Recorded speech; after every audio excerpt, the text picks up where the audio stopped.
Uncanny Valley. There's a specific kind of discomfort you get when something looks almost human, but not quite. A CGI character in a movie that's realistic, but something about the eyes feels wrong. A humanoid robot that moves slightly too smoothly or slightly too stiffly. A wax figure of a celebrity that looks exactly like them, but somehow makes your skin crawl. This is called the Uncanny Valley. The name comes from the idea that as something becomes more human-like, your comfort with it generally increases right up until it gets very close to human, and then suddenly your reaction drops off a cliff into unease. It's a valley on a graph between clearly not human and actually human, and things that fall into it trigger a deep instinctive wrongness. The leading explanation is that your brain is pattern matching constantly, and something that's close but not right triggers a mismatch alarm. It also may have evolutionary roots. Humans learn to detect subtle signs of illness, injury, or deception in others. Humans. And something that looks almost but not quite right activates that ancient warning system. Your brain can't figure out what it's looking at, and that uncertainty reads as threat. Déjà vu. You're somewhere you've never been before. A new city, a first conversation, a situation you definitely haven't experienced. But there's this feeling, this sense that this exact moment has happened before. You can't say when, you just feel sure about it. That's déjà vu, French for already seen. And almost everyone has had it. The most accepted explanation is a misfiring in memory processing. Your brain has two systems that normally work in sync, one that handles new experiences, one that handles memory retrieval. Sometimes the memory system fires when it shouldn't and labels a completely new moment as something familiar. The experience is new. The feeling of recognition is a mistake.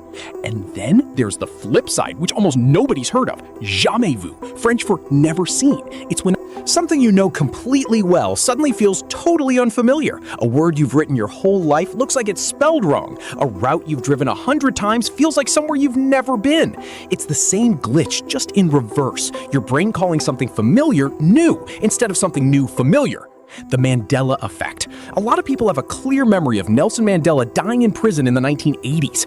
The problem is, it never happened. He was released in 1990 and died in 2013 as a former president, and yet the memory feels real to a surprising number of people. This is the Mandela Effect, when large groups of people share the same false memory. The Monopoly man having a monocle, the line being mirror, mirror on the wall when it was always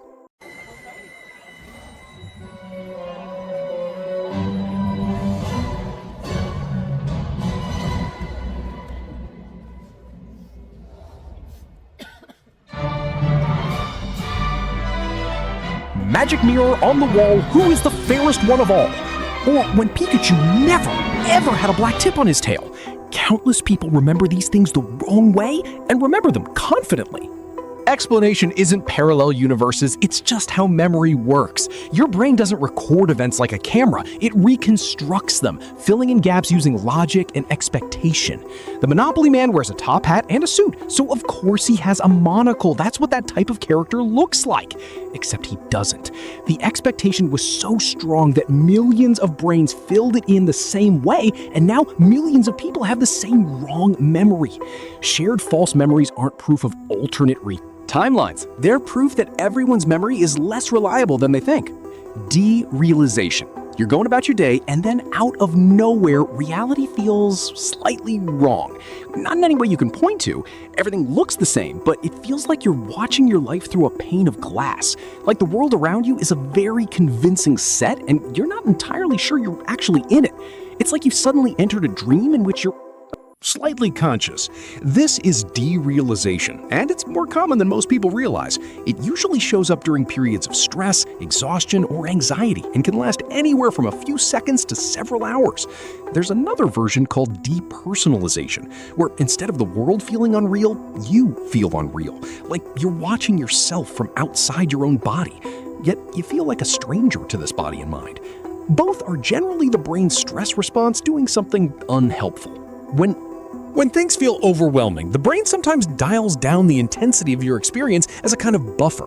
The side effect is that everything feels slightly fake. You're both numbed and slightly panicked. It's really weird and not pleasant at all. It passes on its own for most people, and knowing what it is makes it considerably less frightening when it shows up. Sleep paralysis. You wake up, or you think you do. You're conscious, you can see your room, you know exactly where you are, but you can't move. Not a finger. And sometimes there's something in the room with you, a shadow, a figure, a presence somewhere at the edge of your vision, and you still can't move. Sleep paralysis has been reported across every culture in history. Before anyone understood it, people called it demons, witches, a supernatural visitor sitting on your chest. The Old English name was the hag. Across thousands of years and dozens of cultures, the descriptions are almost identical. A dark figure, a weight on the chest, something watching. What's actually happening is a timing error. During REM sleep, your brain paralyzes your body so you don't act out your dreams. Normally, this switch is off the moment you wake up. In sleep paralysis, the paralysis lingers after your consciousness returns. You're awake, but your body is still in sleep mode. The figures are hallucinations. Your brain's still half in a dream state, generating images that bleed into waking. It's not a ghost, it's your brain caught between two states at once. Childhood amnesia. Think back as far as you can. For most people, the earliest clear memory is around age 3 or 4. Before that, almost nothing. Maybe a few blurry fragments, and even those are hard to trust, which is strange because those first years were some of the most intense experiences of your life. You learn to walk, to talk, to understand the world, and you remember almost none of it. This is childhood amnesia, and it happens to basically everyone. The part of the brain responsible for forming feelings about things, it's all happening in full intensity. It just doesn't make it through to the other side. Whoever you were at age 2 is almost completely gone to you now. The doorway effect. You get up with a clear purpose, walk into the next room, and the second you get there, the thought is completely gone. You stand there trying to retrieve it, you can't. Walk back to where you started, and then you remember. This is called the doorway effect, and it happens because your brain organizes. Memory by environment. When you're in a specific space, your brain groups together the thoughts and intentions that belong to that context. Walking through a doorway triggers a kind of mental reset. The brain closes out the previous context and opens a new one. The intention you had in the other room got filed with that room. Going back works because you've re-entered the context where the thought was formed. Your memory wasn't failing, it was organizing by location, the way it always does. It just happens to be inconvenient when you're trying to remember why you walked into the kitchen. Alice in Wonderland syndrome. You're lying in bed or sitting quietly and something feels off about your own body. Your hands look too small or too large. The room feels like it's stretching away from you. Objects nearby seem way bigger or way further than they actually are. Everything feels slightly wrong in scale, like the world has been resized without telling you. This is Alice in Wonderland syndrome, named